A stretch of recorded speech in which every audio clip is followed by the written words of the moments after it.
Hey everyone, hope you're all well. Coming to you live on Saturday night here in Melbourne, and we've got a very special guest coming on in a minute. So I will let you guys get in, grab your popcorn, grab something to drink, and get yourself seated and comfortable, and we'll get our guest on very, very soon. So we'll just wait a second, we'll let everyone come into the room, and then we'll get our guest in here as soon as we can. So I hope you've all had a good day. Hope it's been a good Saturday. Hope you've stayed busy. It's been nice and warm. Hopefully you got some sunshine, some vitamin D. Our guest will be here very soon, hopefully. He's new to Instagram, so we'll see if we can get it to work for him straight away. So, of course, today we've got Sanjeev Sabhlok coming on. I'm really bad with words. I've already said that. I don't know why I'm doing interviews all the time when I can barely speak. Press the little aeroplane at the bottom and invite as many friends as you like to come on, because it should be a really amazing chat. We won't be long. I'll just let you guys get anyone else in that wants to come along for this. It should be a really great interview. So let them all come in. I'm doing really great. My cat's not back yet, but that's not a big thing. Press the little aeroplane and invite as many friends in as you like. And then we'll get Sanjeev on as soon as possible. Just let you guys get anyone else on, and then we'll bring Sanjeev on. I'm just going to check if he's in the room yet. Just be a sec.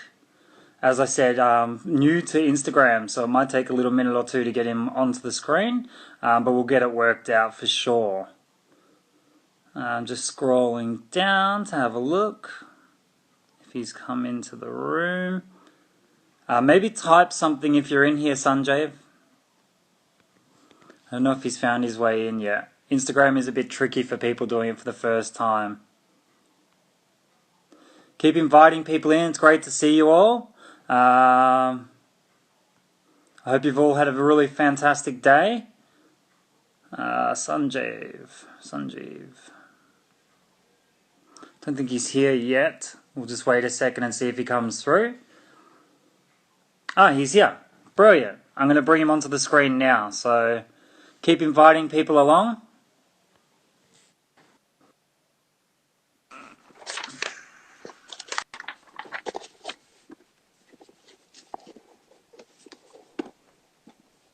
See if this works. There we are. Hi, how are you, Sanjeev? Hello, Matt. How are you? Yeah, I'm great. Really nice to see you. So I'm just going to introduce you to the guys that are here tonight. So this is Sanjeev Sabhlok. I'm really bad with pronunciations, but that's the one I've got. Right. Who last week resigned from his role as an economist in the Victorian Treasury and Finance department. And you've made quite a stance in... it's obviously been in the media, it's been in social media. A lot of the guys the other night, I said, who should we try and get on for an interview? Your name was 9 out of 10 people said your name because they really love the fact that you made a really, a great stand for what you believe in. And I think we've been talking to people on our page about their moral compass and having a look within them and saying, what is the right thing to do here? And I feel like you really did that. So I'll handball it over to you, and I'd love to hear your thoughts and your opinions on what's happening in Victoria at the moment. All right, and let me know if the sound doesn't come through or something. No, it's perfect. Oh, excellent. So I'm putting this thing on a pile of books in front of me because I've never done this before. You look great. All right, so welcome, friends, everybody from Melbourne. I understand that's great to see everybody here. We are all in a lockdown and curfew at this time, actually. So we know we are where we are. I saw a message, welcome, somebody said, I'm from the police state. And yes, indeed, we are a police state. But we are, remember, we are an authorized, we are a parliamentary police state. The parliament has authorized the emergency, despite all the concerns raised by a lot of people. I think my case is basically, as a public servant, I've been a career public servant all my life. I was in India for 20 years as a public servant, 18 years, and I came here. I've been public servant for 19 years, 38 years in all, and I had at least another 5 to go in the Treasury, which is a job I really loved. So what happens in the job I do was, that's an economic policy job where you look at all policies in the entire, different like water policy, agriculture policy, planning policy, local government policy. There are these various policy proposals that come to cabinet, and our job is to advise the treasurer on those policies. So the departments will do various things. That's the way it works in Victoria. There are these line departments, and they do a lot of good work. Then it comes to us, and then we provide our advice. And the way it works is we always insist on having a complete understanding of the picture. Yes.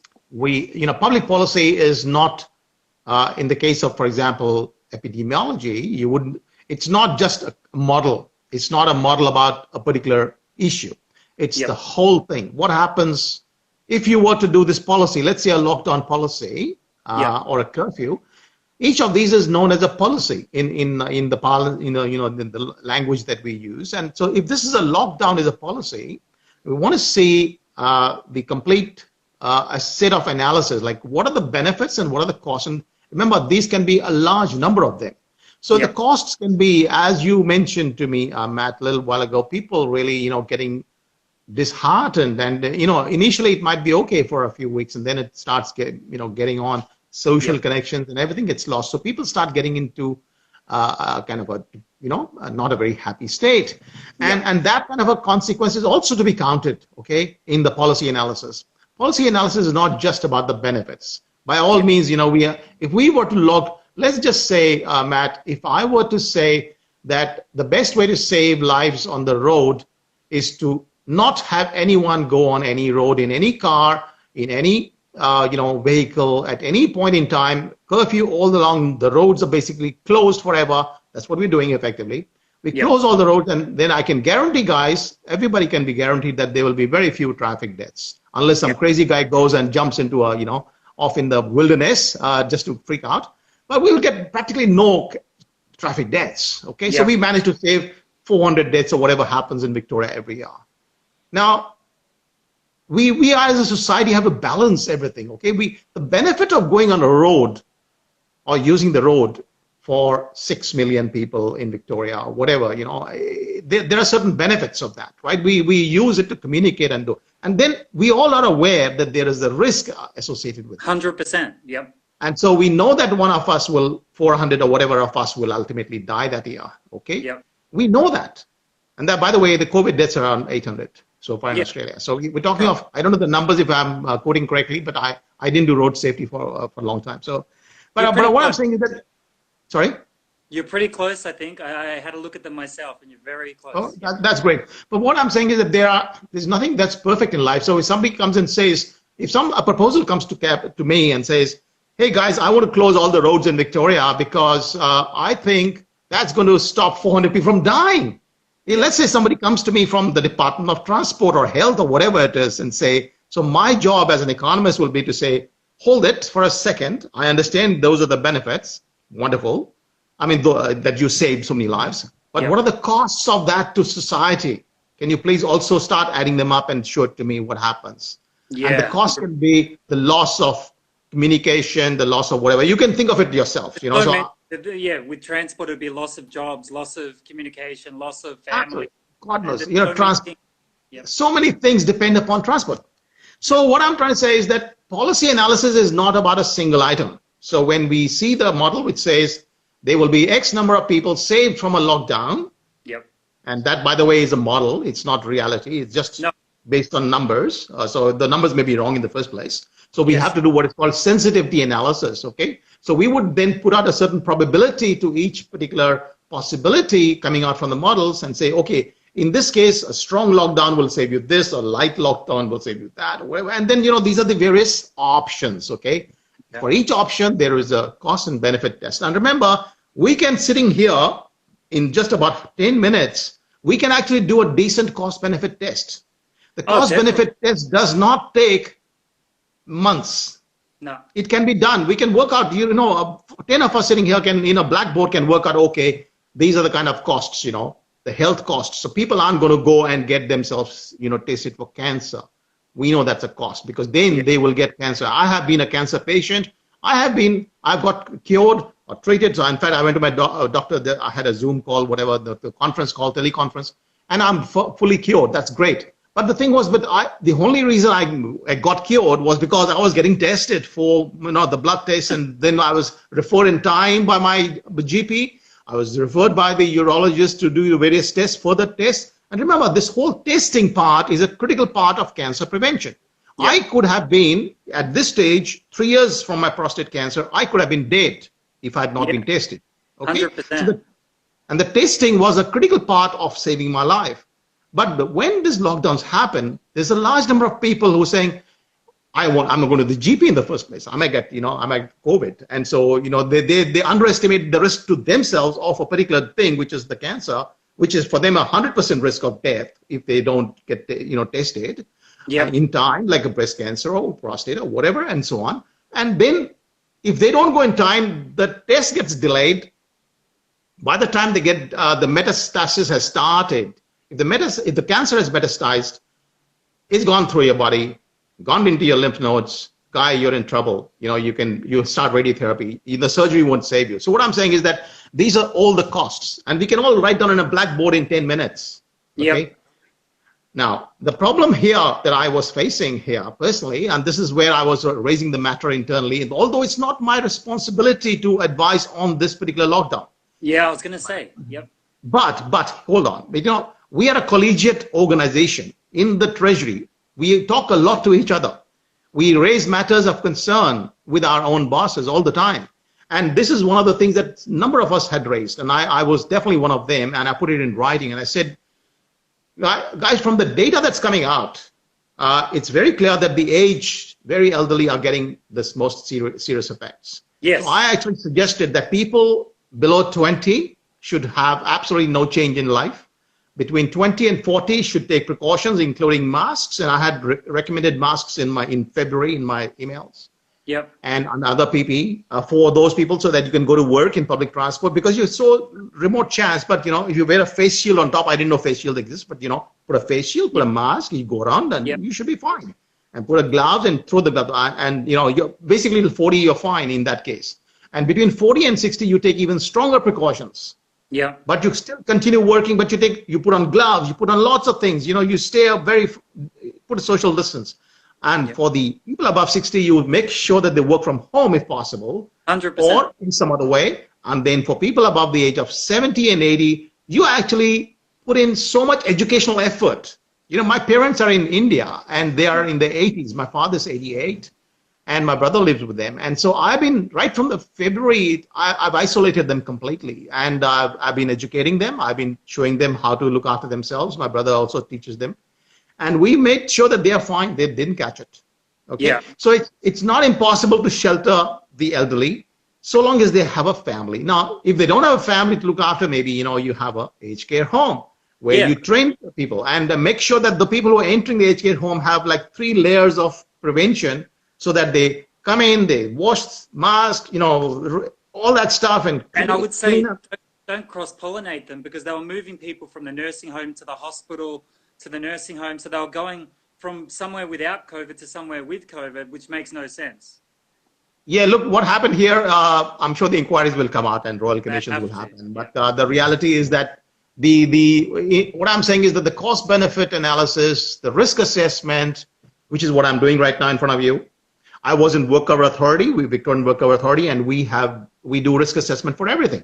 Yep. This is not the only risk in life. There are thousands of risks, and for each of them, you do a particular risk assessment. Sometimes you do a written assessment, and sometimes you do a verbal assessment.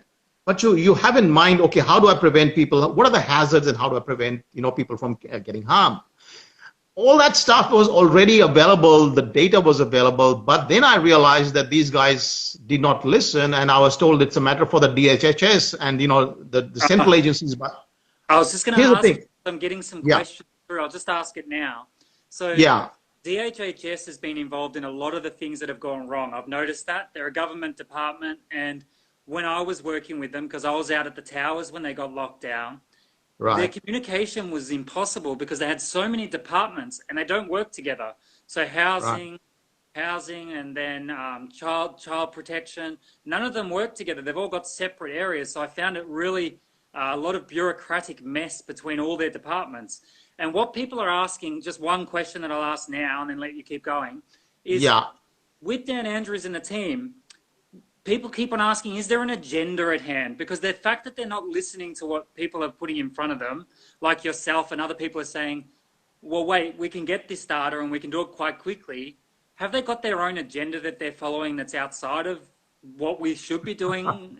Hey, Matt, I know it's a big question to ask you, but everyone's asking it. I think here's an interesting thing, because I do not interact with DHHS. In my job, I interact mostly with the DELP, that is the planning and the local government area. That was my current role.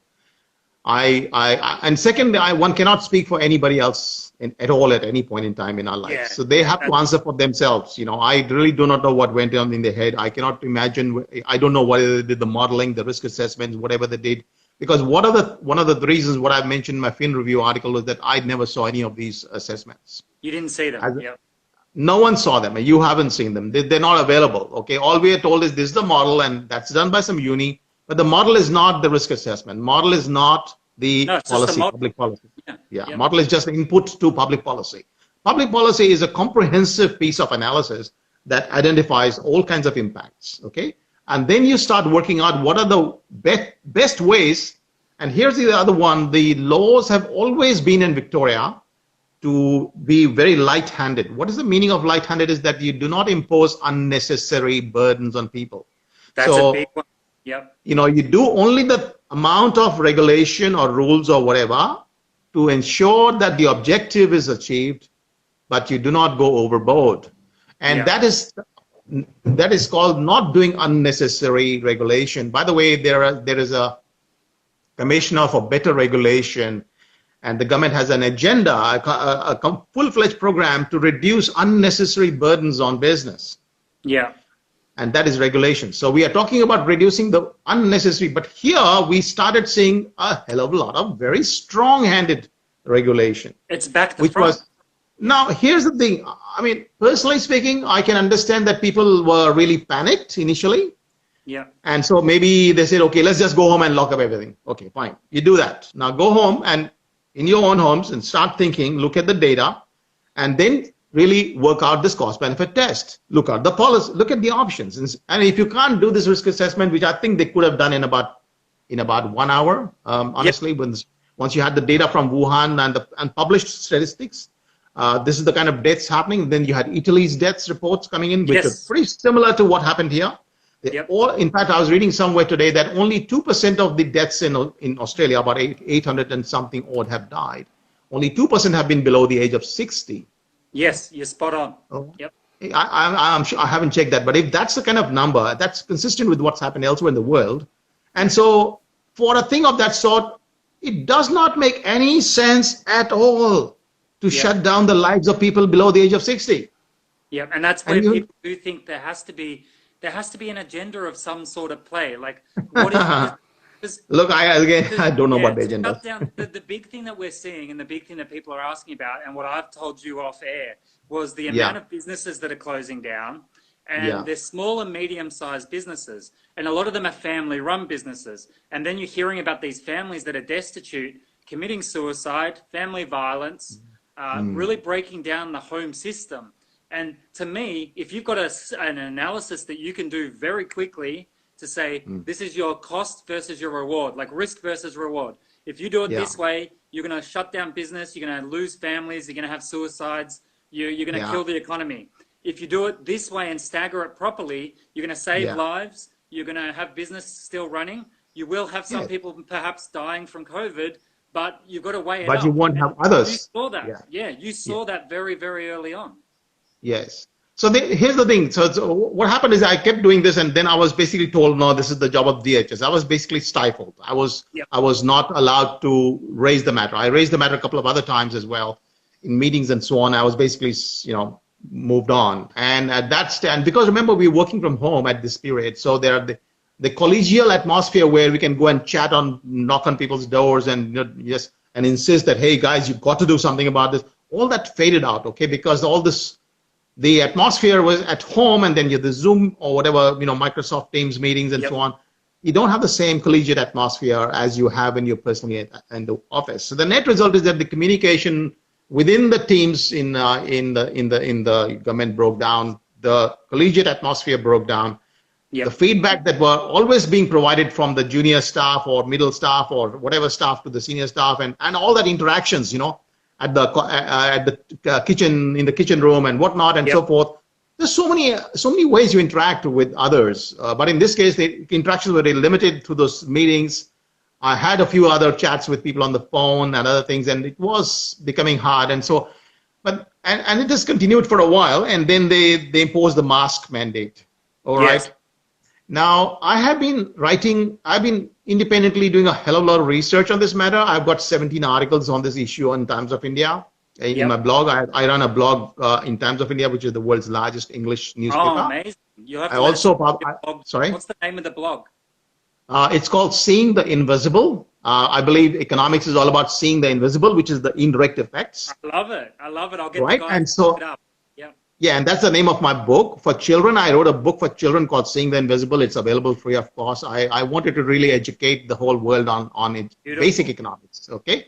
So this is where I do a lot of other work on, and I wrote 17 articles on this issue on the pandemic. Right from the beginning, I've been arguing the age-based risk approach. People like Martin Kulldorff from Harvard Medical School contacted me very early because I was writing about this and putting out on Twitter and other things. And he was very supportive. He's one of the strongest advocates, and he's fighting for this need to understand. He's a very expert infectious disease specialist. Then we have Sunetra Gupta from Oxford. These are not trivial. They're professors. They have been very supportive. I've been in touch with them, and they've been in touch with me, and they all agree with the common sense thing. This is called common sense, what we just discussed. Okay, and these guys are very good scientists. And so they've been advocating that, and so on and so forth. So the net result is that the masks as well. When the masks mandate came in, I've been researching masks, by the way, and I have a view on masks which is not necessarily agreed by everybody, but in my view, I'd love to know. My view is that for people in my age group, I'm now 60. I should take extra precautions. So for me, as a defensive mechanism, I wear a N95 mask in Aldi or whatever. But it has to be the 95 mask, because that's the one that works. Yeah, the one that works. And then I put a face shield and I put my gloves, disposable gloves. And I'm happy with that because then I come home and wash things and clean myself. So what I'm saying is that because of the age-based nature of this whole disease, I don't want to catch it. Okay. So, and I believe masks can help if you wear them properly. And if you wear them only where there's a risk. But there is no risk, or virtually no risk, let me say. I wouldn't say no risk because nothing in the world is absolute. There's virtually no risk when we are passing somebody outside, or you're going in an open park with 100 meters away, everybody around. Okay, so I raised the matter with the chief health officer. So internally, I wasn't able to raise these matters. Everything was like, shut down, no conversations. So then I raised the matter with the health officer through a video. I took a video while I was walking. And I sent it on my Twitter and said, hey, health officer, please explain, why do you need me to wear a mask? There's no one around anywhere. And I'm walking up a hill and I'm panting. You want you to wear a mask and stop breathing? What's the logic behind this? I don't understand. So, and there was no response, of course. I was going to say, did you get an answer? Because it's really interesting. Sorry to cut in, but we looked on the DHHS website when it first came out, and it actually just said face covering. It didn't say a special mask. I would have thought if it was important, the government would hand out N95 masks to everyone over 60. When they said just a face covering, my brain went, that doesn't make sense. And then I found when I was out walking and I saw people on the other side of the road walking along with their dog and they had a mask by themselves, I would call out to them and say, this doesn't come out of the sky and go up your nose. That's not how it works. So doing that makes no sense. Yeah, so there's a lot of illogicality in the mask mandates, and by the way, you're absolutely they're face covering. They're the face covering. They're still not called masks. They're technically in the DHS website. I think they're still called face covering. Yes. And so you can wear virtually anything there. Okay, but then I think very soon, once the mask mandate came in, the police in Victoria became really aggressive. Yeah. And the first beating took place. They beat a woman and. What for? They almost choked her to death. I mean, it's horrible to see a woman, being choked by a policeman. What for? Not wearing a mask, right? Yeah. So the mask, what it did is because it's like a badge. You wear a badge. You remember the Jews used to wear a badge? Yeah. Yep. oh, you're not wearing a mask, you whatever, you're in trouble, right? So this actually makes you, oh, you put a thing, and if you don't put a thing, you're visible, it's obvious to the police, catch the guy. Yeah. In the open air, that girl was in the open air, absolutely zero risk or very, very low risk. But then she was beaten up pretty badly, okay? Luckily, she was videoed, and we might have had so many incidents of this sort that were not videoed, okay? So that's the tip of the iceberg. I would imagine there were 100 of other incidents of this sort that never got reported. Analysis of what's happening. And I mean, if somebody is walking without a mask and there's no one to video that, there are hundreds of people being beaten up, okay? So there were a lot of these. So the police aggression became really annoying and really hurt me, okay, personally. I dislike this idea of brutality, all right? And I started raising concerns in my social media account. Yep. Now, as a public servant, you've got to really be very careful, because if you're seen as being critical of the government, they can object, right? And I was very careful.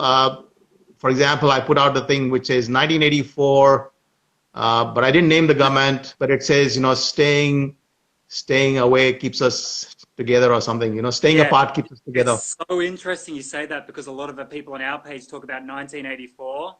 It's exactly 1984, 100%. Well, and they say straight away, I've already read what's happening right now. And there's war is peace and all that stuff. Yeah. Yes, all that stuff. This is exact doublespeak. This is doublespeak straight from Orwell, okay? So I put it 1984. There is obviously somebody who's doing this. Now, I didn't name the government, but it's obvious this is the one. So I think what happened is, at this stage, you can see me getting really aggravated. I'm not able to get any response within the department. I'm not able to get anyone to tell me what's the logic behind these lockdowns, what's the logic behind the curfew, what's the whole thing. Because we are in a team that actually is dedicated and paid only to make sure that everything is proportional. We are a special team in the department that focuses on regulation. Okay, regulation, so policy, regulation. You're pretty much looking at the precautionary principle of like the idea that they have to weigh up. Yes, risk-based. If it doesn't weigh up, if it doesn't weigh up. So when you're looking at it and it's not balanced, your brain is saying, well, I'm paid to My brain is exploding. It's exploding. It's like popping out everything. How many years have you been doing it again? 38 years. 38 years in all, but 15 years in the Treasury. Yeah. So in exactly the same year. This isn't right. This isn't right. This is not the way it should work. There has to be some way to do this. And in the meanwhile, by the way, something really important happened. Roughly from the month of April, there were these initial models by people like Neil Ferguson, and I have been in touch with him, the very infamous modeler of London, the guy who estimated 90,000 people will die in Sweden. Okay, he didn't put this model, but his model was not for Sweden, but people used his model and said, okay, this is what happens in Sweden. And then this, by the month of April, they were, they should have been God knows how many people, because they didn't have lockdowns. They had recommendations.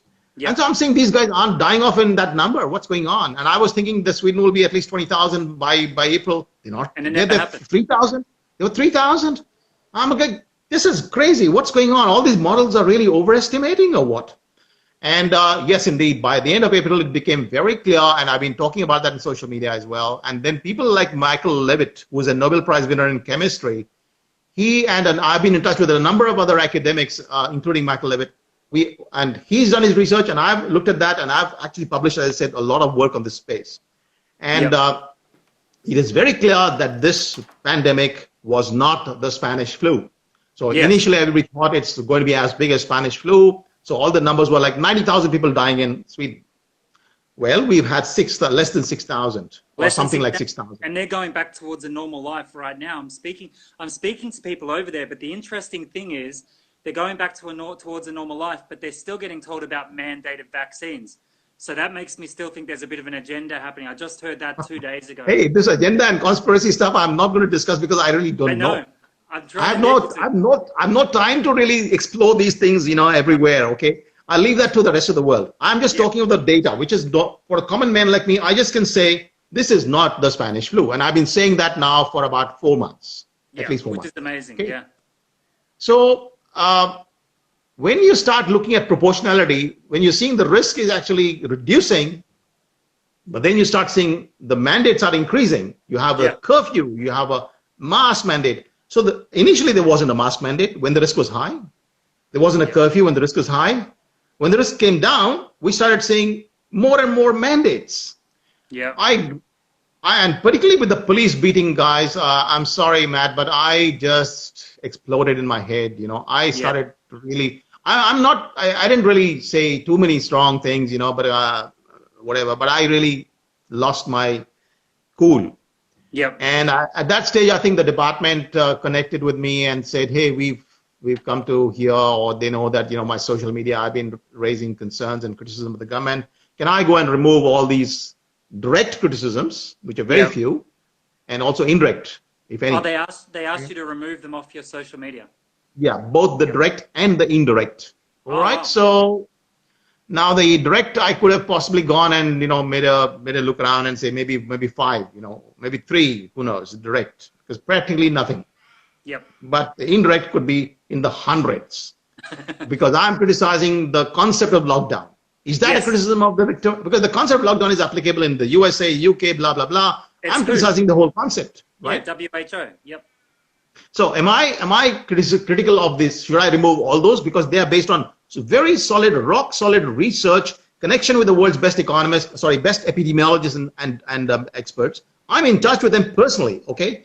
Now, am I supposed to go and remove all that information, which is actually true, because I'm pressurized by the department? And I within minutes of that meeting, I just tendered my resignation. I think this is no longer worth my while to hide the basic, to not be able to speak the truth. Okay, so because I write a lot, I do a lot of publishing of articles and so on. Okay, and my social media is a place where I communicate my research, my interim research. I do a hell of a lot of research on different things. And I read a lot of medical literature. I read a lot of books on medical books. Okay, I do not really put out anything without a fair bit of research. Right? Yeah, 100%. So when I'm putting it out, am I supposed to now cross it out just because of this thing? And I think the police state concept was probably the biggest thing that might have police. But it is a police state. I will say it is a police state.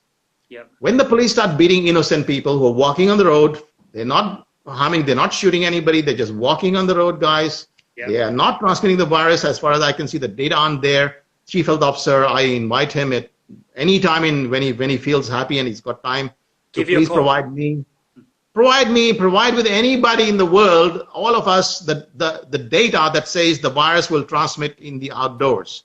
Because there's a guy called Anders Tegnell. Anders Tegnell is the guy in Sweden. He's the head of, right? And he has been clearly saying again and again and again, and they hold these press conferences outside in the open and also inside with a bit of spacing. But outside, this doesn't bother, because he says that the virus does not transmit. You don't even need much social distancing outside. You do need a bit of it, but the virus actually, there's a thing called viral load. The viral load concept is that the virus doesn't transmit just with the one particle of virus. No. It needs 1,000 particles or whatever the number. There's a bit of a number out there, minimum number that has to land inside your nose or whatever before it can then start moving inside. And because it's like seed, it has to have sufficient capacity. And so out of the 1,000, maybe 3 will then find a way inside and they'll multiply. But if it's only 1, it doesn't work. And if you're just passing by, there's not much viral load, guys. So that's where the problem is. I've read all the literature, and I know the world's experts are saying there is no transmission, or virtually no transmission, in the open air. Yeah. So there's so many factors. That factor is so big. Again, it blows my mind, because you're then narrowing it down to just the fact that if you're in a workplace where you're close together, maybe wear a mask, but one that works. Apart from that, you don't really need to have a mask. You just need to be careful be aware of who you're around. The other thing, in public transport, wear a mask, wear a face shield, because really everybody should be protected. And you don't need too many masks and things if you're young. Remember, this is again age-based. It's not just the proximity, it's also the age-based and the risk factors. And that's so what Sweden did. Sweden had the elderly covered up and stayed indoors. Everyone else caught the virus and got better from it. And then they built their herd immunity up. It made sense. It's what you were talking about 6 months ago. Yeah, the only mistake that Sweden did, which I think they have regretted, is that they initially did not put enough pressure or effort in protecting the elderly. Yes. Their aged care centers are run by private organizations, and many of them did not have adequate training of their staff. So that was a big factor in their high level of deaths, because they didn't want even that many deaths. If they had, and Victoria had the advantage because the virus came to us, much later. We were not in the first wave like Sweden, by the way, was the hub center in Europe. Their ski fields is where the whole thing started. The super spreading event actually was there. So came from Wuhan, people skiing and the ski resorts, and it started from Sweden and North Italy and so on. So we didn't have that burst of virus here till at least a month later. So we had time to actually protect our elderly, which we should have done, and we would have virtually no deaths, no deaths, and the virus would have gone, and we would have had almost like a normal flu season, if we had managed it well, right? Managed it well. And so what happened? I think what happened is the police state concept and so on. So I think what I'm not doing is I've resigned. I'm a free citizen. I'm asserting my citizenship. Can I just mention really, really, really quickly the integrity that you showed by doing that is amazing. And it's actually something that made me get goosebumps when I heard what happened, because the fact that you stood in your strength, they said to you, take down your posts. They said not just the ones that are against the government, but everything. And you said, wait a second, I've studied this. I am a research analyst like you do. This is what you do. And you'd studied it, and you wouldn't put something up that you didn't believe in. And the fact that when they said to you, take these down, you said, I'm not going to do that. Here's my resignation. I'm walking out. It's so much integrity, and I think I appreciate you for it, and everyone on this page does as well. It's an amazing thing to do. So I applaud you for that. Yeah. The other thing I was going to mention just quickly, because I'm seeing a lot of people put it here, is so you're pretty much saying that the government really didn't do any proper risk assessment at all. Not that I'm aware of. Not that you're aware of, and that's part of your department that you're meant to be a part of. Oh, no. It's not my job to see the particular ones that go to cabinet. So maybe they've done something that went to cabinet. But what I believe is that this is not, as I mentioned in my fin review, in an emergency or a crisis situation, the need for policy process is even much more important. You need a much better policy process. And in this case, and remember, good policy always involves public consultation. Yes. In any public policy that we create, there's always public consultation. There is a lot of discussion among the experts, among the community. Victoria is great, one of the world's best policy places. That's why I love my job. In the past, that's what in our past, I knew that. Our policymakers, it always went through all the process, and we were very good with our policies. And it's kind of confusing as well that when a pandemic comes along, we stop everything. We stop it. We drop everything and say we're not going to do that anymore. Yes. So I think what I'm recommending is the information we have right now is quite different to the information we had 6 months earlier. Yep. The virus is, in my view, as I've explained in the fin review, that anyone can actually make an assessment. The virus is not a Spanish flu. They can rule that out completely. 100%. We can definitely say it's in the category of what is called the 30 years flu, which is something like the Asian flu or the Hong Kong flu. Yep. And so if I've done some estimates based straightforward proportional estimation. So the Asian flu took about 4 million people, and the Hong Kong flu took about 2 million people. We are at the moment 0.93 million people. Less across than the world. Yep. Now, from 0.93, even if you have a big second wave, etc., we might reach 3, 4, whatever. We're in that ballpark between the Asian flu, Hong Kong flu category. Okay, so we are bad. It's not very, very good. It's not very good, but if we use what we've learned already along the way, then it may be slightly better than that. But I get what you're saying. It's not great. We are a very advanced society. Okay, we can easily protect our elderly. We can easily do the things that we can learn from what Sweden did. They let the children play. They played together. Nothing happened to them. Not a single thing actually in the schools. And they no mask, nothing. By the way, Sweden does not have any mask mandate. They did not even recommend mask. In fact, Anders Tegnell says again and again and again and again and again and again. He repeats 1,000 times that masks do not work. Okay, they are only meant for very special health settings where you are actually preventing the transmission to a patient. So he's very clear that it is not intended to be protecting you from others. It's intended to protect the patients in a particular situation. Spot on. Okay. And Brett Sutton did a study on that in 2016, which I put up on my page, where he said exactly what you said. And when this started, he was saying that, and then suddenly he flicked, and I went, that doesn't make sense. Yeah. So what I'm saying is that we need to really step back. Yep. We need our policymakers. We need Dan Andrews. Personally, I think he's the one man who is probably responsible for this now, because he probably is not listening to anybody. He's reached a point of, I'm panicked. So 6 months ago, I got into panic. I did all these things. I made all these laws. I've now done the curfews. How can I backtrack from that? It's not practical. It doesn't make sense. I'll look like a fool or something.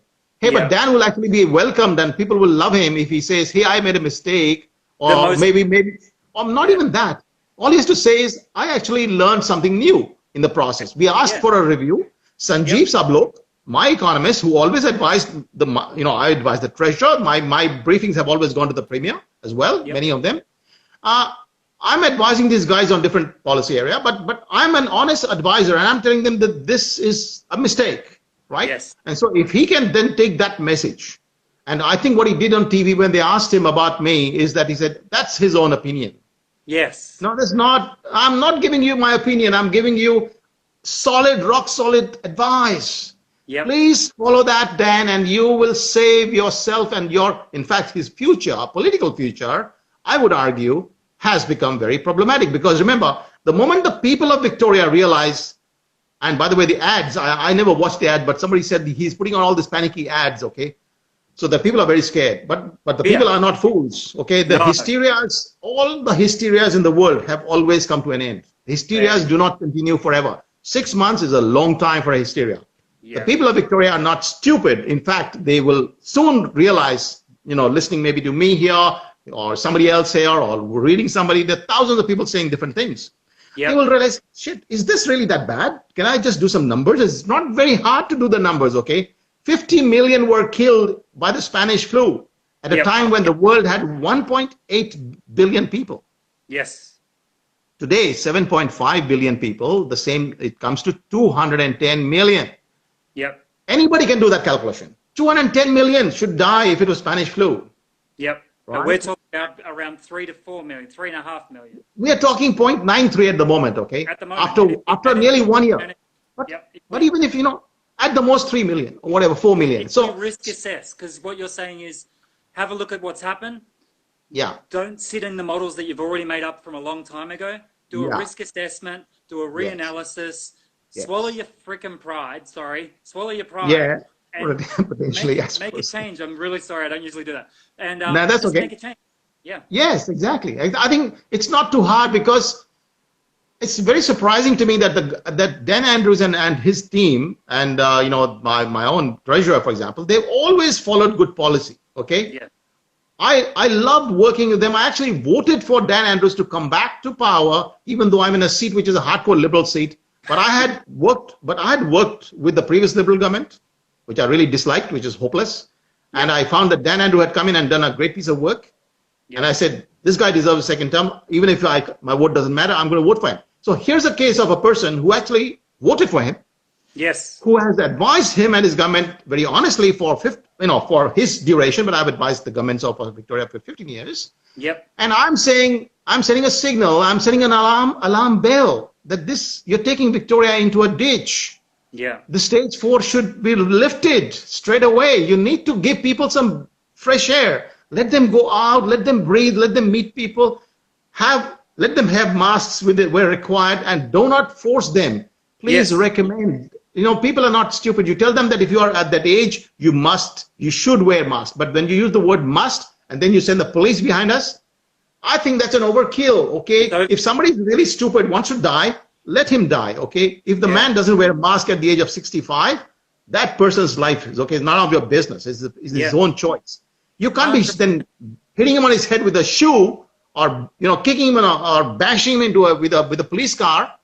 That's what they did, and then send him to induced coma. You don't need to do that to save his life. And a lot of people are asking. I'm going to ask you another question you might not be able to answer. And I told you I wouldn't give you any curly ones, but people are asking about the strong cities network. Is that something you had to do any analysis on? The police No, force? again, there's a lot of this conspiracy stuff going on. Okay, Yeah. 5Gs, this network, United Nations stories, Bill Gates. You know what happens with these kind of things, that when you don't do good policy analysis, people can always come out with 1,000 potential reasons for why you didn't do this. But the answer is actually sounds like Dan's under the thumb of someone. But if maybe no, it's just no, no. I won't say that. See, the best guess I think we can all make is very straightforward. It's not complicated. And this is what happens with hysteria. Okay, hysteria is very infectious. The hysteria lockdowns, by the way, are not recommended by World Health Organization and science and so on. But the first time around in the world ever, we saw the lockdown in Wuhan. Okay, Wuhan also sent out a lot of pictures of people dead and blah blah blah, and all that stuff. So the net result, I think, and then it went to Italy, and Italy, they did not do the lockdowns initially, and then they said, oh my God, this is spreading, and then they locked down. Once Italy did that, it was a reflex action. Everybody threw out their entire book across the whole. They threw out their entire, plans for influenza, or this is a type of influenza. It's not influenza, but type of it. They threw out their plans. They threw out the literature. They threw out the books. They threw out the World Health recommendations. They said, hey, China did that. Okay, we didn't want to follow China, copy China because that's a stupid country. But here we are. We saw Italy do that as well. And maybe it was required. Maybe this is that bad. We got to do it. So actually, once Italy started, then the only country left which didn't do it was Sweden because they actually had a very strong guy. But everybody else copied. So what I'm saying here is not so much of this agendas and so on. I'm saying just human nature. Yeah, and that's what you need to come. That's why I brought you on, because I want to hear your side from the economist, but also the fact that you've got all the studies behind you as well. Because I heard you speaking to Pete Evans the other day, and I saw a lot of things you've written. And I just had to ask about the agenda because a lot of people are asking about it. And that's I never heard the smart cities or whatever. A lot of these things, are coming up on my Twitter feed. Also, somebody saying IMF has been, pushing this here and there.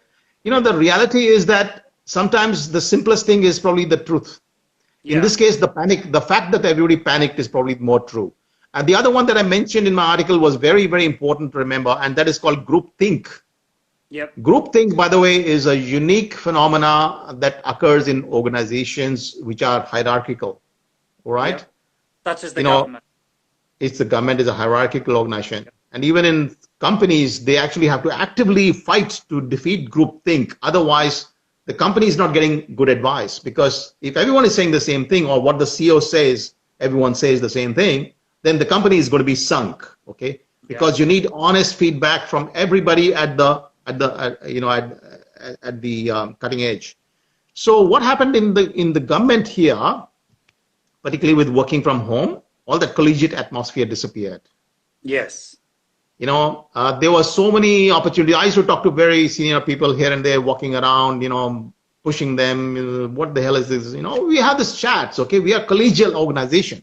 When that collegial organization stops, then the only people who are deciding things are the boss, or the number 2, or 3, and then because there's no further discussion, no further feedback, no further informal questioning, then everybody says tick tick tick. That's what we got to do. So the group thing. You lose the branches of the tree.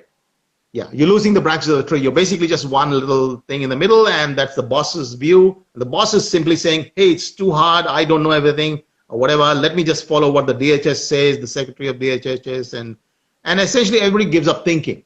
In a groupthink situation, which is one of the biggest things I'm going to write about. I'm writing an article. I'll be discussing this groupthink problem. To me, I've observed this, and I've got feedback from people in DTF after I left the department. I've got good feedback from many people, and they've agreed fully with me about the groupthink. The groupthink is very chronic problem now in the government at this stage in probably all departments. And that is because of the working from home is not a good way to work. In my view, it may be convenient for some people, and we should allow that, but it's not the way you're going to get honest, good feedback. No, because not with your policies at all. Yeah, and particularly, you remember the kitchen conversations or the water cooler or coffee machine conversations. Those are critically important, critically important in an organization of this sort, where you are basically looking at an issue from so many angles. You need people to provide their free and frank, honest advice right to the whole day. Yeah. Not just in a piece of paper that they send for you by email, and then you look at it by email, and then you do something else by email, and you never talk to anybody because there's no opportunity. Yes. Right. Yeah. And so the working from home is a killer, absolute killer for the government. Yeah. And it has actually killed all of us in this process because we had no mechanism. I mean, earlier, if I had concerns, what I would do is I would straight away walk up to my bosses, Boss's boss, I just walk up. Knock on the door and have a conversation. Knock on and say, this is not going to be working. This is really wrong. What are you doing about this? Yeah. Now, it's very hard to actually buzz somebody's, Skype call or Microsoft Teams and book up a meeting and raise these concerns, because then there is this, oh God, am I doing this right thing? She may be busy or he may be busy. And, it just breaks down, the communication and the collegiality breaks down. Okay. That's why we have people in organizations of the sort that talk to each other all the time. Yeah. So I think the question. Oh, sorry, a question that someone just asked there, because I'll miss it because it scrolls so quickly. Yes.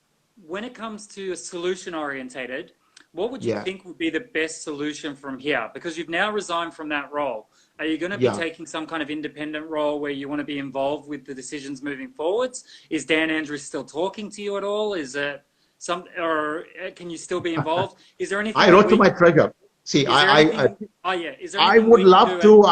I would love them. I would love to be part of the conversation. Yep. I wrote to Tim Palace on Sunday. I resigned on Wednesday evening, and everything finished on Thursday. Yep. And Sunday I was busy doing things and writing articles, and then I wrote an email to the treasurer, which I published on a particular blog post called Catalexy Files. That email. Saying, Treasurer, here is, I want to have a chat with you if you want about the reasons why I resigned, right? And happy to do that. And the reason I do is because I have advised the treasurer for so many years. I think he's a great guy. So I think there's nothing wrong with these guys. They're good people. And great fun. You hear him at the Christmas party. He's a phenomenal guy. So the problem has been we've lost all that collegiality. Now, at this stage, I think they're probably thinking that there's a political activity going on. I'm a political activity.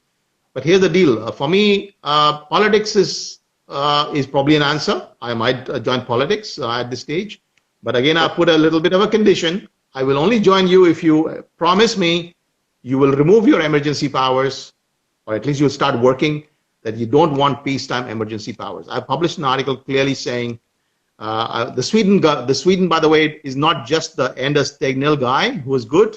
It's actually the prohibition in their constitution. Yes. The constitution only allows emergency powers to be imposed in one condition, that is in war.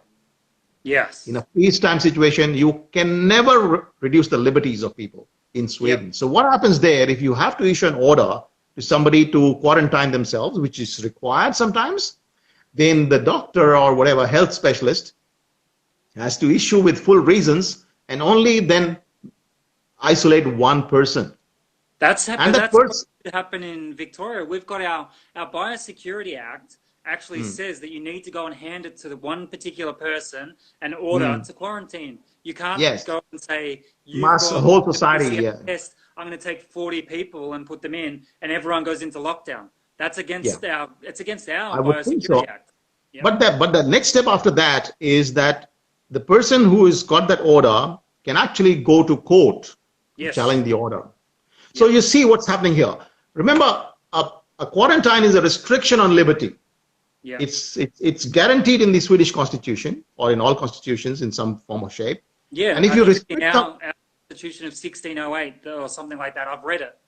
Yeah, and so what happens is if you restrict liberty, then you need to provide justification.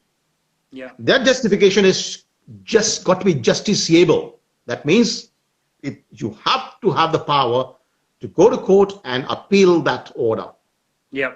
It's, remember, the habeas corpus. Habeas corpus was the first, major win for mankind when the king would put you in a prison. Yes. And then you actually had the power, and this was fought for through the Magna Carta, was one of the big things, fought for centuries to get the power to then go to court. Yep. At any time of the day, 24 hours, this power exists, or the citizen has the power to go to court and the court can then demand the king to release the person. Yep. And that's is petitioning. Yeah. Yes, that habeas corpus. And this one is basically the justification required. So what I'm saying is I want to, if I ever do join a political party, which I think I may, because I think that might be an answer. Yep. But I will not be doing any contesting. I mean, I've got many things going on in my life. But what I'm saying is I would like to have a party that is committed to these failures. These failures have been basically the emergency power is the big failure. I think what it does is give excessive power to one individual or two individuals, and then everybody shuts their mouth because of groupthink. Oh, this is the guy who got the power. I'm not going to say anything. And then that kills the society. Okay, it's the worst. You end up with the worst outcome for everybody. Yeah. So what we need is we need a very robust system where everybody is able to put their views, where everything comes in the mix, which is what happens today. In the policy mix, everybody's views come in. Everybody has a number of meetings. I mean, I keep having meetings with departments, okay, on various policy issues when I was there in the department. And these meetings where we are nailing every single issue from 5 different angles. Somebody is from this one says, but that actually doesn't work this way. And we make legislation. We do legislation. And so all that stuff has to be debated intensively till you get a good answer for everybody, which meets also the requirements of property rights and liberties and all that stuff. So what we needed was that same process. But what has happened is the emergency power has to go. So what I'm saying is that, I will be very keen to do these things, but I want somebody to commit to abolish the emergency power for peacetime. Victoria. Is there any way we can, because I've got a lot of followers on here and a lot of followers on Facebook, we can reach hundreds of thousands of people in 5 minutes, and I'll share this out to as many people as possible. Is there anything we can do that is a petition or through you, or is there something we can do with power of numbers to push back against this? I think you can. Look, I published this little article on the catalytic files, right? You can go and look at that. They're very clear. It's very clear. There's a professor, Parmet or something, I'm forgetting her name right now, very famous. But she's basically said that the brutalities committed in the name of public health throughout history have been just mind-boggling. Yes. She has studied the brutalities committed against people in the name of public health for her whole life. Yeah. Right. And so the idea that public health can actually be used to harm people, public health, regulation can be used to harm people, is very well understood in the literature. There's a lot of literature around that.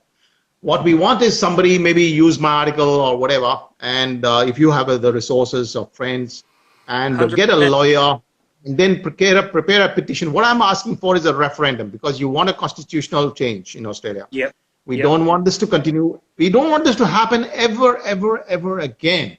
Okay? Yep. This is not the way. The idea that there can be a small group of people or a coterie or whatever, star chambers, you can call it if you want, that decides policy for the whole society for 6 million people is just improper. Everybody has the understanding of the local issues.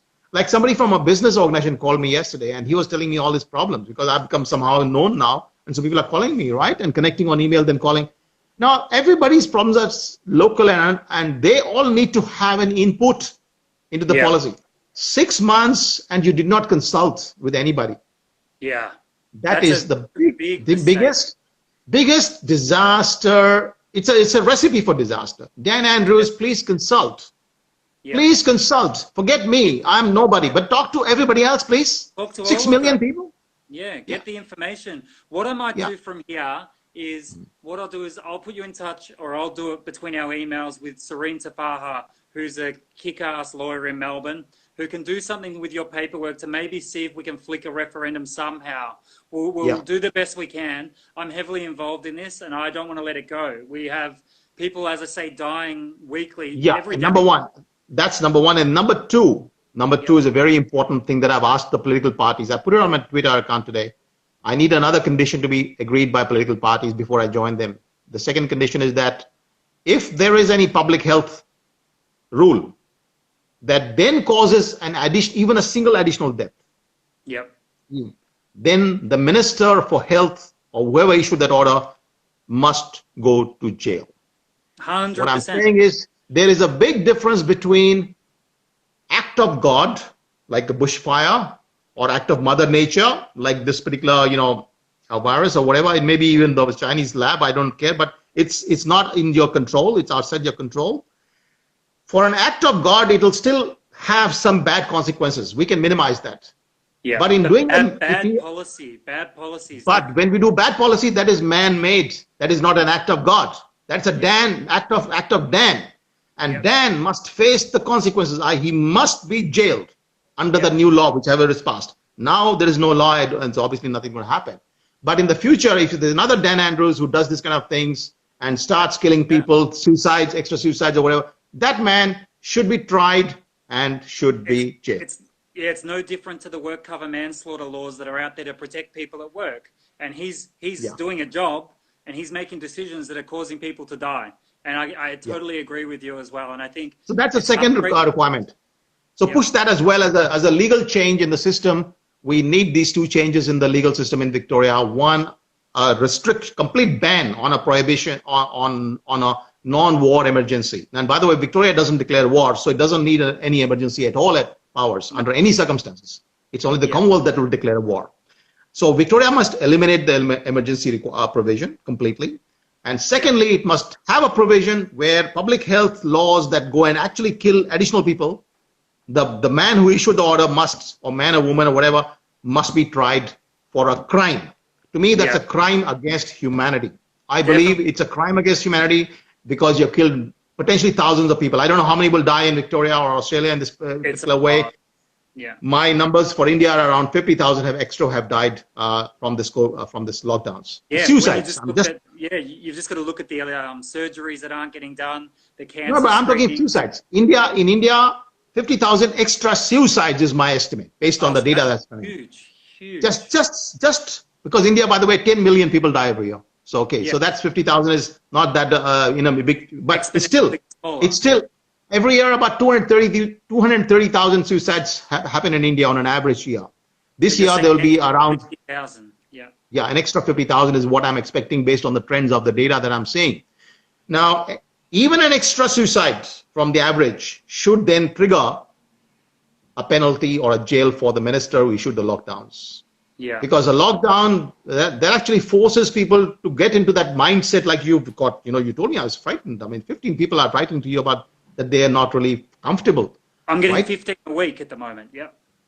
That's a shocking situation. So what we have done here is that these people with the good intentions, by the way, the most dangerous people in the world are the ones with good intentions, because they think because they're good at intentions, so they know everything. Yeah. But actually you don't need any good intentions. You just need honesty to ask everybody and you'll get the answer. And own up when you make a mistake. If you make a mistake, own it and change it. Yeah.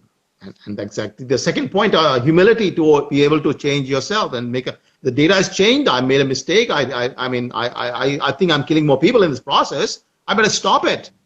Right? Yeah. I care for my people in Victoria. That's why I'm their premier. That's why. And people like me voted for him. And now I'm saying, sorry, Dan, can't work with you.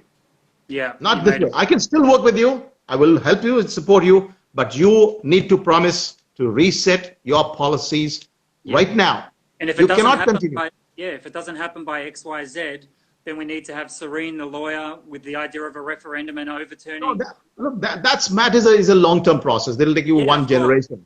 Generation. You'll be an old man by the time this happens, okay? But don't forget this. One of the things that will happen, Matt, is be aware of that, is that somehow this whole thing will pass. One way or the other, in 2 years, it'll pass.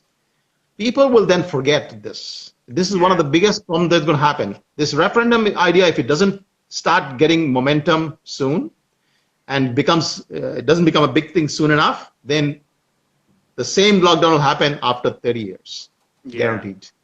Then people will die at that time as well. So, you got to really push this and not stop there just because it's passed. So this is a kind of a movement that people need to think, oh yeah, we need to stop this emergency power, because that has allowed people to stop the normal policy process. It has created groupthink. It has destroyed the public consultation, which was a critical part of all our previous exercises. Victoria was what is called a deliberative democracy. We were all talking together to each other. Yeah, They were all, sorry? Which is beautiful. It's how you want your business to run. Absolutely. And you would get 300, 400 submissions on a discussion paper. And then you would read them, you would say, oh, this is what people think. And then you would go and meet them and talk to them in the regions, and you talk to them here. And that's how you got the views and refined the policy. And that's how you got good policy in Victoria. But that's the kind of thing. Yeah. Oh, sorry. I was just going to say, I guess the thing that I'll do from here after this is get this video out to as many people as possible. Because what we want to then do is we'll have a think with our teams of lawyers and people we've got about how to do a big pushback at Dan to change their mind. Because we need to get as much of this out there to say, you have risk assessments that you did where you didn't put it across all the policymakers, and we need you to look at this and change your mind. Just change your mind. Do something different, because just look at it for a fresh pair of eyes. Just apply the, step back, look at the whole thing once again, and you'll definitely find that the thing is not as scary as it was thought about. Like the data are very clear. There are 838 people who died in the last 1 year in Australia, in the whole of Australia, of which I think a few hundred were in Victoria. But 838 in the whole of Australia. But guess how many people die every day in Australia? Can you guess? Yeah, it's a lot. In an average year. 440 people die every day in Australia, non-stop. 160,000 people die. 440 die per day in Australia. 838 have died so far. 2 days, people. Actually, not even 2 days. We've actually lost 1,000 less people in our elderly in the nursing homes compared to last year. So yeah, but overall, what I'm trying to say is that the magnitude is very, very small. It's not even 2 days extra deaths. Yeah. And by the way, since most of these were well above 80, many of them would have died in this coming year. Okay, so their deaths were brought forward, which is what happened in Sweden. A lot of deaths were brought forward by 6 months, 9 months, etc. People in the terminal condition, they got this thing very vulnerable and died. But I'm not going there. What I'm saying is that the numbers are so small. Yeah. People should look at the numbers. Saying 838, how many die per day? 440. Okay. Is this something for me to shut down my whole life, to shut down all business, to do this? Can I not just take the regular precautions, do the right thing, as I said, age-based, and can we not move on? And I think there is simply no basis now, once you look at the data, for any of the lockdowns. Not even stage 0, nothing, no lockdowns. I think the curfew is about to go. The lockdown should be gone. We then put masks, so they're not mandatory, but we have recommendations for each age group. And then we go back to business and we open up everything and we stop the suicides. Yeah. And then what you do, and then what you do, Matt, is what they had said that they would do in the beginning. Yeah. And they had said that they will flatten the curve. Yes. That is, you make sure that your ICU capacity is always available. But right now what happened, I've got nurses writing to me, because after the suddenly I'm getting information all over the place, that ICUs have been empty in Victoria. They've been empty for the last 2 months. So yeah. So we didn't flatten the curve. We actually flattened Victoria. That's all we did. Yeah. We did not flatten the curve. We flattened ourselves. We flattened our country. We killed our own people. I don't know how many people extra would have died in this process. And we'll get the data after 6 months. We will. But it's a terrible. I was going to say to you as well, sorry to keep interrupting, is when you get a little bit more, because you're going to get inundated after this as well, just shout out to me if you need any help, because we've got a team of people that can help with any information or feeding things through, because I know you're going to get inundated after this as well. I just had a person asking, and I'll ask you, you might not be able to answer this one either, but the omnibus bill that's getting pushed through, is that something that you think, is it worrying to you, some of the things that are in there? So they're talking about the fact that they can jail people if they, or not jail them, but quarantine them if they think they're a threat. So they don't have to necessarily have coronavirus, but they can then put them into detention for as long as they like. Look, my default position is that, and I said this, Channel 7, there was an interview which will come out, I think, somewhere, probably tomorrow. Channel 7 did a documentary on my views. So my point was that, look, I can agree to almost anything you say. There is nothing in the world that is prohibited in regulation. You can actually do all these things. Yeah. But you have to prove the case. Now, you need to prove to the people of Victoria that this thing is such a huge, big threat. And if you don't do this just by imagining somebody's going to do something, or a potential threat, if that's the only thing left after doing all your analysis, I will support it, guys. But please, you haven't provided the proofs. So I think the argument, I'm not against even detention. Yeah. Okay. Or solitary confinement. I'm theoretically, yes, anything is possible. In the policy world, anything is possible. But it has to have a risk analysis, and it hasn't had complete analysis that says nothing less than that would have worked. Yes. I mean, you use an iron fist only if absolutely necessary. You use a velvet glove. As you said, in wartime, not in peace. And if we're fighting against the virus that was the Spanish flu, then I would say yes as well. I would be like, if that person's not going to quarantine and he's going to kill 500 people, we need to do something. Or if it's like smallpox or Ebola or whatever, then by all means, you might. So I'm what do you call, indifferent to, I'm not from an ideological position saying yes or no. I'm saying based on information, based on risk assessment, if that is what are you going to do, but then please show us. So my answer to that is, I do not oppose any of these bills in principle. I oppose them if they don't prove that that's the only thing they can do. I think that's a really good way to say it. And people will say maybe it sounds a little bit political, but it's actually really well thought out. And I try to do that with everything I say too. I won't say something unless I believe in it and it's the truth. I would never say, don't do this unless I've studied it and I know the facts and figures. So I think that's a very good way to answer. I think that's about it. That's pretty much everything everyone's got to ask. I thank you so much. As I said again, your stand that you've made over the last week, your integrity that you've shown, your intelligence, the education that you're putting out there to people is amazing. I hope while you continue along this journey and find more truth bombs, then maybe you'll come back on. But stay in touch with me anyway, because we'd love to help you along this journey. By all means, yes. Get inundated. And as I say, we've got a huge tribe of people that are ready to make action. So if there's anything you need to do for a pushback, we're definitely going to use this video to go back and say we need to see Dan Andrews' risk assessment. We want to know where it's at. And if he hasn't redone it or re-looked at it in 6 months, he has to do it. And we'll do it in swarms of people. Publish it. He must publish it. He must consult on it. Yes. Two things critical. No, it's not just his risk assessment. It is Victoria's risk assessment. We as a society run as a democracy. We do not run as a one-man show. All right. So we must ask all these questions because in all other cases, we publish our analysis. Okay. Yep. The policy analysis is actually published.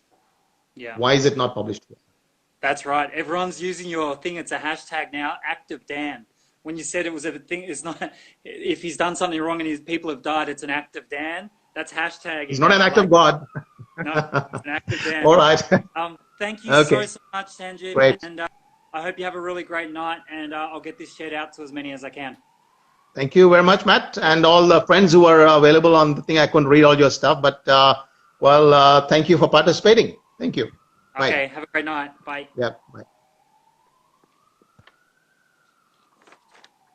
How great was that?